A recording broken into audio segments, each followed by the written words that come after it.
When Arctic winters roll in, the temperature can crash to a staggering minus 70 degrees Fahrenheit, pushing the limits of what the human body can endure.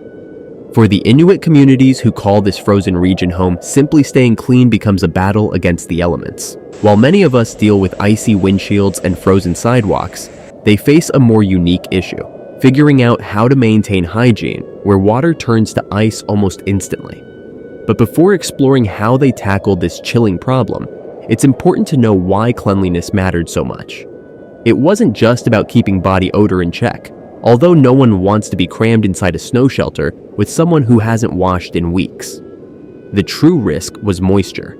In these brutally low temperatures, even a bit of sweat trapped in your clothing could turn dangerous. Once frozen, sweat breaks down the insulating properties of fabric, turning your warm clothing into something more like an ice shell. And that's the last thing you want when you're trying to survive Arctic cold. Harsh cold wasn't the only challenge the Inuit faced. Their traditional clothing, though expertly crafted to insulate and protect, also created a hidden issue. When layered garments trap body heat, the skin still sweats beneath, even in sub-zero temperatures. Mix that moisture with natural body oils, and you've got a breeding ground for bacteria. And out there, with no nearby clinic or doctor, even a small skin infection could escalate into a serious health crisis. You might wonder why they didn't just skip cleaning altogether. After all, wouldn't staying bundled up keep everything at bay? Not quite. The truth is, avoiding hygiene could be far more dangerous. The Inuit were often on the move, hunting, building, and simply surviving. And physical activity leads to perspiration. Ignoring it wasn't an option. Trapped sweat not only risked bacterial infections, but also compromised the insulating power of their clothing. Once dampness set in, it invited frostbite and hypothermia. So, the Inuit had no luxury of running water or a heated bathroom. Yet, they still found ways to stay clean using what the frozen landscape provided. They turned to nature, tradition, and pure ingenuity to come up with practical cleaning methods. And the snow bath was just the beginning. If you like this video, please subscribe to this channel. When you subscribe, YouTube shows this video to more people like you who enjoy these kinds of videos. Just hit the red subscribe button below. It's quick, it's free, and it really helps us grow. Believe it or not, snow wasn't just something they trudged through or built igloos from. It also became their most reliable cleaning agent. And no, they didn't just scoop up any snow lying around. The Inuit had preferences, real, specific ones, about what type of snow worked best for cleansing the body.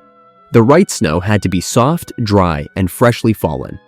It acted like an exfoliating scrub, removing dirt and excess oils without needing water in liquid form. Packed snow, the kind ideal for snowballs, was too dense and abrasive and didn't absorb oils well. Instead, they looked for fluffy snow that was around 20 degrees Fahrenheit. That might sound freezing to most of us, but compared to Arctic extremes, it was manageable, and crucially, it reduced the chance of frostbite. This method wasn't just resourceful, it was rooted in a deep understanding of the environment. The Inuit knew how to select snow that was gentle enough for the skin while being effective in keeping the body clean. Once they had the right snow, it was all about technique. Cleaning with snow wasn't a matter of jumping into a pile and rolling around. It was a carefully practiced routine. They'd rub the snow onto their skin in small circular motions, much like how we might use a washcloth or a loofah. But here's where their brilliance really shone. They cleaned in sections. No one stripped down completely, that would be dangerous.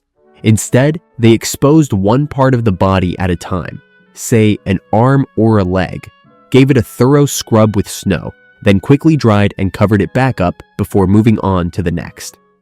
This method minimized exposure and maximized warmth retention. Timing played a big role too.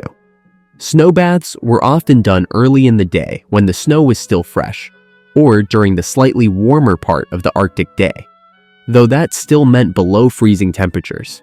Even then, Every movement was swift and intentional. The process ended with one final critical step: changing into dry clothes. Even the smallest bit of dampness left behind could turn dangerous fast. So, the cycle became a rhythm: clean apart, dry it, cover it, move on. It was efficient, surprisingly thorough, and deeply practical. Despite the harsh conditions, the Inuit managed to keep themselves clean and healthy using nothing but snow and skill. It might not resemble our modern showers, but in terms of effectiveness, it was remarkably close, especially when survival was on the line.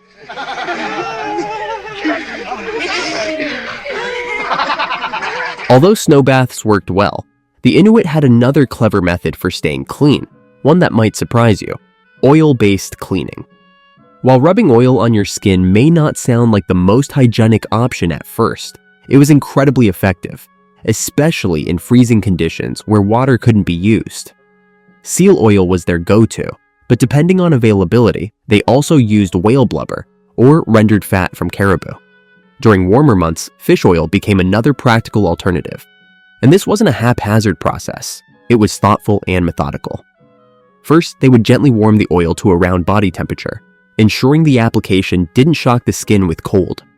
After warming it, they massaged the oil into the skin, focusing especially on exposed areas like the hands and face.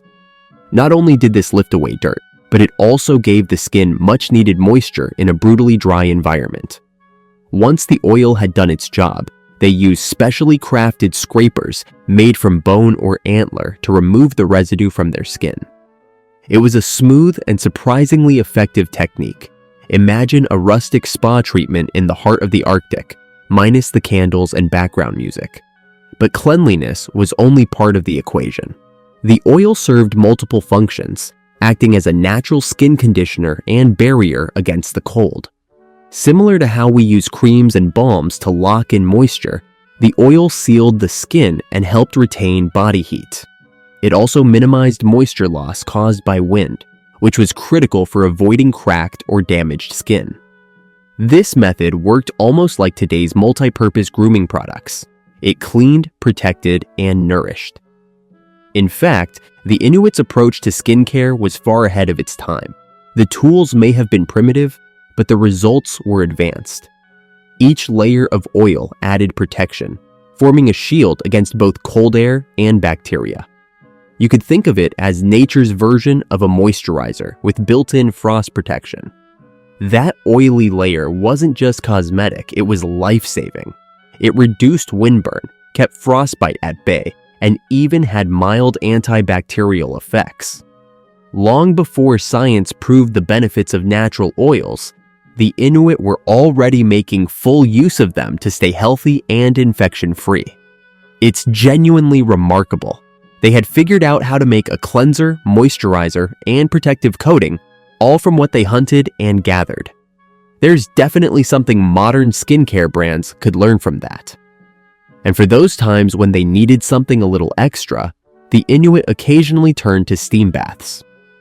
These weren't your average sauna sessions with scented oils and spa playlists. Instead, they built makeshift steam rooms inside igloos or tents by heating stones and pouring water over them to generate steam. Given how scarce water was in the Arctic, this method wasn't something used daily, but when it was, it felt like the ultimate indulgence in such a harsh world. Creating a steam bath in the Arctic wasn't just a quick fix. It was an operation that took time, precision, and a deep understanding of the environment. The Inuit began by heating stones over an open fire until they glowed with intensity. These weren't just any stones. They had to be dense enough to hold heat and safe enough not to crack or shatter when wet. Once the stones were hot enough, the next challenge came into play: using water wisely. In a place where water was frozen solid most of the year, every drop had value. The Inuit didn't pour water freely. Instead, they carefully drizzled just enough over the hot stones to create controlled bursts of steam. That steam would quickly fill the small, enclosed space, typically an igloo or a tightly sealed tent. transforming it into what might be considered the Arctic's version of a sauna. To take the warmth a step further, they often added the gentle glow of a seal oil lamp. This not only brightened the space, but added an extra level of heat, turning the icy shelter into a warm chamber. The temperature may not have matched our modern spas, but for the Arctic, it was a drastic change, and a welcome one. Once inside, the heat and moisture opened pores and softened skin, making it much easier to wipe away dirt, sweat, and oil. After sweating, individuals would wipe themselves clean using soft snow. Yes, snow. The contrast between steaming heat and freezing snow created an intense, almost therapeutic sensation that left them feeling both refreshed and invigorated. Because of the time and effort involved, steam cleaning wasn't part of their daily routine. Instead, it was saved for significant occasions. Ceremonial events like the winter solstice, major community gatherings, or preparations before a big hunt were often the times they treated themselves to this rare hygiene ritual. And let's be honest, when you're trying to sneak up on prey, smelling like a seal isn't exactly helpful.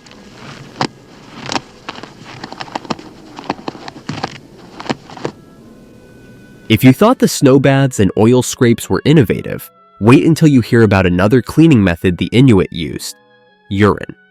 Yes, as unconventional as it sounds, this method had real scientific merit. Before turning up your nose, it's worth noting that many modern hygiene products include urea, a compound found in urine. The Inuit may not have had labs or formulas, but they understood the properties well enough to make use of what was available. Urine, particularly the first collection of the day, has natural antiseptic qualities. It can break down oils and kill certain types of bacteria. The Inuit took advantage of this, especially for cleaning hair and occasionally for addressing skin conditions. In a world without shampoo, it served a functional purpose. In some cases, they even aged the urine to increase its effectiveness. While that might sound unpleasant, the process enhanced the chemical composition in a way that made it more useful for breaking down grime. Of course, they didn't use it in pure form all the time. Mixing it with snow created a diluted solution that was easier on the skin but still effective. It may not be glamorous, but it worked remarkably well for the setting they were in. Interestingly, the use of urine as a cleaning solution was not a secret ritual. It was part of everyday life, passed down through generations with care and instruction. Older family members taught younger ones how to properly collect, handle, and apply it. It wasn't just a functional method, it was cultural knowledge handed down like any other survival skill. There were even subtle variations depending on age and purpose. Children's skin, being more sensitive, required a more diluted mixture, while adults could tolerate and benefit from stronger concentrations. In a sense, it was their version of having separate body care products, only made from natural, readily available sources. While we might associate hygiene with commercially produced soaps and shampoos today, the Inuit relied on wisdom earned through experience.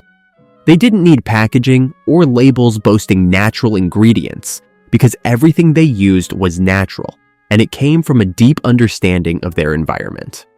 And for those who might scoff at the idea, it's worth remembering that the use of urine in hygiene wasn't unique to the Arctic. It's been documented across many ancient civilizations, from the Romans using it to bleach clothing to European tanners relying on it to soften leather. The Inuit simply adapted this knowledge to suit their frigid world, proving once again that resourcefulness is often humanity's greatest tool. In the unforgiving cold of the Arctic, they showed that survival wasn't just about staying warm. It was about staying clean in ways that were smart, sustainable, and surprisingly effective. Understanding how the Inuit stayed clean is impressive, but it leads to another big question. How on earth did they wash clothes in temperatures that could freeze your breath in seconds? The answer lies in a technique called snow washing, which turned the frozen landscape into a giant natural dry cleaner. And it wasn't as simple as tossing garments into a snowbank and hoping for the best. The process began with choosing the right kind of snow, much like how we select a washing machine setting today. Instead of pressing a button for delicate or heavy duty, they read the snow itself. Light, powdery snow was perfect for delicate fabrics. Packed, denser snow worked better for tougher materials, but even then, the snow had to be fresh and dry, or it wouldn't clean properly. Once they had the right snow, the Inuit would press, roll, and beat their clothes in it to help remove oils, grime, and dirt particles clinging to the fibers. This wasn't a quick process. Heavily soiled garments went through multiple rounds. Different snow temperatures played specific roles. Colder snow was great for lifting stubborn oils, while slightly warmer snow, around 20 degrees Fahrenheit, helped pull general dirt from the fabric more efficiently. They had developed a feel for which snow performed best depending on what needed to be cleaned. It's easy to forget just how meticulous this all was, considering they were working with frozen water crystals rather than soap or detergent. Laundry wasn't something that could be done spontaneously. The Inuit paid close attention to the environment. Timing had to be perfect, because one sudden gust of wind or a sharp drop in temperature could turn freshly washed clothes into frozen planks. They would study seasonal patterns and daily weather to figure out the safest time to wash clothing, usually during the warmest window of the day or when they had a stretch of calm weather. It's a system that required as much planning as it did patience. If you've ever complained about separating whites from colors, imagine needing to assess snow type, moisture levels, and wind chill just to get started. Yet despite having no detergent or dryer, their snow washing method was remarkably effective. The snow crystals acted as natural abrasives, scrubbing away grime, while the freezing air reduced odor-causing bacteria. Nature's washing machine, it seems, was always just outside their igloos. Still, cleaning the clothes was only half the challenge. Once the snow had done its job, the real test began, drying the clothes without letting them freeze into stiff, unusable boards. In a place where exposure could be deadly, drying had to be done quickly, smartly, and with a touch of innovation. That's where the igloo-top drying method came into play, a clever system that turned the warmth of their homes into a functional drying station. The Inuit didn't just lay clothes across the snow and hope for the best. They built elevated drying racks positioned strategically above their igloos, where warm air naturally escaped through the roof. This rising heat, while subtle, created a pocket of air that was just warm enough to help evaporate moisture from damp clothing. These racks weren't just basic poles. They were designed with care, using wood or bone structures to suspend garments while controlling exposure. Too much airflow and the clothes would freeze. Too little and they'd stay damp. The trick was balancing ventilation and warmth, and they got it right. Some racks even had shielding panels to protect clothes from snow flurries or sudden temperature shifts. It wasn't uncommon to see garments hanging in carefully managed setups that took full advantage of every bit of available heat. This method allowed them to dry even thick outerwear in a reasonable amount of time, and more importantly, it kept the fabric from becoming dangerously cold to wear. A partially damp shirt or parka in the Arctic could become life-threatening if it froze against the skin. The Inuit's solution was both practical and innovative, using environmental knowledge and engineering know-how to keep their clothes clean and wearable, even in some of the most extreme conditions on Earth. What truly made this drying system remarkable wasn't just its effectiveness, it was the sheer brilliance behind how it conserved and reused energy. The Inuit didn't rely on separate heating sources or elaborate tools. Instead, they harnessed the natural upward flow of warmth escaping from their igloos. This heat, which would have otherwise dissipated into the cold Arctic air, was cleverly redirected to help dry their clothes. By positioning garments in this rising warmth, they essentially created a zero-energy clothes dryer, long before the concept of energy efficiency ever existed. Another smart detail was visibility. Since the drying racks were placed just above their living space, they could easily monitor progress. If clothes started freezing, they could adjust or remove them right away. It was a hands-on, responsive system that didn't require timers, electricity, or mechanical parts. It simply worked, quietly and efficiently, by utilizing heat that was already being generated. It's a timeless example of practical design that today's technology could still take inspiration from. Pretty fascinating, right? The way the Inuit turned every bit of their environment into something useful, even the heat escaping their homes, is nothing short of brilliant. And if you've made it this far into the video, chances are you enjoyed it. But here's the thing, most of you are watching without subscribing. So let's fix that. Hit that subscribe button and tap the bell icon so you don't miss tomorrow's video. We're exploring new Inuit traditions every single day. And if you found this interesting, give it a like and share it with someone who loves learning about real-world survival, culture, or cold climate living.